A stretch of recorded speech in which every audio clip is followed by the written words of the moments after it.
Hi guys, see by the title, it's about axes.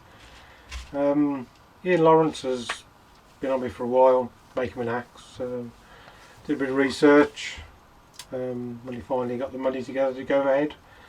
So let's go for it. He specced what he wanted and gone from there. Had a bit of advice from a few other knife makers. Ben Orford's helped me out with the heat treating. Best way of going about it, because obviously you heat treat the whole thing, but after temper, what do you do with the handle? Because it needs to be springy. If you leave it full hardness, it could break. It's 8mm fix. I wouldn't have thought it would do, but best practice is to take the handle back and blend it into the head so it's nice and soft. Springy, not soft. So here it is. Bit of belt and braces sheath. They're there for shipping, and I'd probably leave them on if it was mine, being a Kydex sheath and quite a flat axe. Wanted to come off easy, but not too difficult. 8mm 01, this one is. 15-degree bevel with a slight convex towards the front. Do the beveling on the grinder, then I've got the hard Scotch-Brite wheel and I'll just feather in the convex manually after that. That's why I prefer to do it. Other people do it other ways, but I find that's better for me. I've got more control of it, especially being quite big. It's a pain to hold it, to do it that way, and the risk of digging in is quite a bit. So I convex it on a Scotch-Brite wheel. Just grab one of them for you. One of these hard Scotch-Brite wheels. It's convex the edge. It's only slight, but she's there. I'll bring in for a few close-ups. Gorgeous. Love this stuff. So, 1/4 inch lava flow kieranite and two 1mm liners, a red and a grey. Obviously epoxy using Jeep Flex. I've gone to 10, as you'll see in some of the photographs later on. The prep on this, keying the handle up, the holes, drilling into the handle all directions. So around where the pin is, it goes both ways. So there's epoxy, this thing coming off. It's the preparation. I've gone well above where it needs to be, but better be safe than sorry. 400 grit with a quick polish, and the handles take to 1200 with a quick polish, and it is surprisingly grippy. When I was wet sanding this, I was quite surprised what it's like when it's wet. So decent lanyard tube, so you can lock it on your wrist, and it's doubled up, so you can hold it up a bit closer. So you're going to come out your hand, so it's comfortable. Various positions, carving all the way down. But yeah, over the moon with this one. I cut this one first, then I decided to make another one just to get everything down. Wanted, obviously the handle material is expensive. Wanted to have a go before the paying customer was going to have it, so did another one. I've changed a couple of things, only minor things, that are just the order they're done, processes. But yeah, I'm over the moon with this, over the moon. So Kydex sheath has got some ties on it, but whether I use them or not, I'd probably leave them on. Couple of fire seals, yes, asked for, and again lava flow kieranite. None of these are a little bit different than the others it's had, with 3 layers of the 1/4 with some 1mm in between, a couple of pins, slightly different shape than normal as well, a bit of shock cord if we want to stick them on, a bit extra paracord. But yeah, a bit fingerprinting now, but yeah, I've found a bit of a challenge to the Kydex on this one, being such a flat axe. Other ones I've done before with more shape, but yeah, works really well. Really happy with the Kydex. Right, stick this one out the way. And also he's got a little key ring, same material, why not, spare material. And I'll show you the other one. This is the third one I've done, second one I've completed. Finished the ends off about an hour ago. Brown and orange G10, a bit like those 80s Parker jackets in it. This one's for sale if anyone's interested, but I'm not bothered if nobody does. Contact me for pricing. This one's a little bit longer than Ian's. 18 inches is overall, Ian's is 16 overall, so a little bit longer. This is as big as I can heat treat, so there's a bit more of a polish, but I sort of regret, but yeah. Small leather sheath. I might do a belt loop if somebody wants one. They are quite weighty, these. They're a bit heavier than you think. So size for size, it does chop like a big axe. I mean, I've given this one a bit of a chop. Same thing with this one. Really well keyed, all etched up with a Dremel. I use a Scotch-Brite wheel, coarse Scotch-Brite wheel. This gives it a 80 grit finish. 80 grit Scotch-Brite, which is ideal. I think G-Flex recommend 120, but 80 is not too much. So all the scales are, as you've seen in the photographs, drilled. One thing I do is where the pin comes up through, as it goes through, with like a 1mm drill bit, to put some 45 degrees of the handle, so you've got pin holes all the way around the pins. I might have a photograph of what I do, so I'll show you that. So you've got extra epoxy around the pin, all countersunk, so there's even more epoxy, and the pins are grooved, so they ain't coming out. I mean, I've been experimenting how strong the G10 is with some odd pieces, and it'll take my weight over a length. What's that? 14 inches. It'll take my weight, like an inch wide, and I'm not the lightest of people. I'll roll in some photographs of the builds, or all of the axe builds. The other one featured a blue and orange handle, part handle, came to about here, so you had some, you still can use it because it was fully rounded, the handle, or partially rounded I think. This one's, I've done a bit over the top with it really.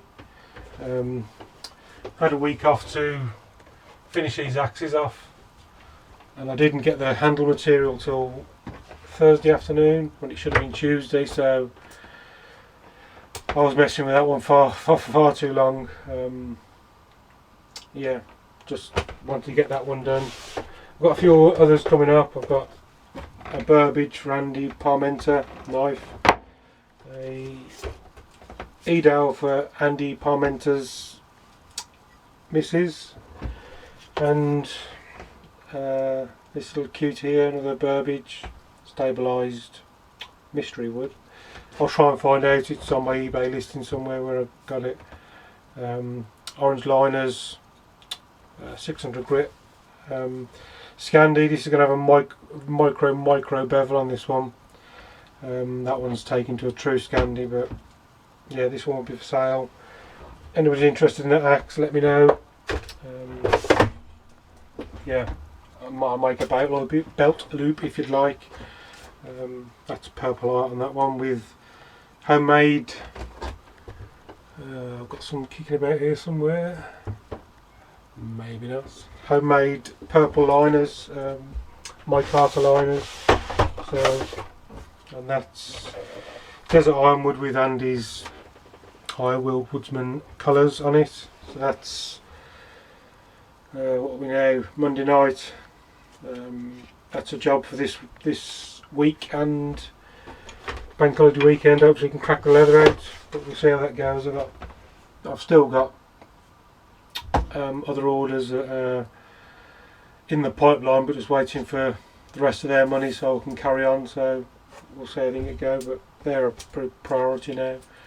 and he's been a good customer, as has Ian. Don't like to upset people, but it's only one of me. I do work a full-time job, so this is still a hobby. But yeah, hopefully next few months, even New Year possibly, maybe going full-time, but not full-time just on the knives. With the knife making products, obviously you've seen my knife vices, contact wheels, sanding platforms, grinders are going to come along hopefully soon. Router table, we've got router table, the parts towards the laser cut now, so we're going to be cracking on those. Hopefully going to get the bandsaw, the Mark III version, which is the quick release one, so it'll be a single bolt, slide the saw in and out really easily. So grinders, possibly bevel jigs, but I don't really want to step on anybody's toes without me. Hart's doing a wonderful job. There's been enough people to copy him, so probably not going to go down that road. Enough products in my head. So yeah, thanks so much guys. Hope you enjoy that here. I really enjoyed making it. Headache at times, but it's a very steep learning curve.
you.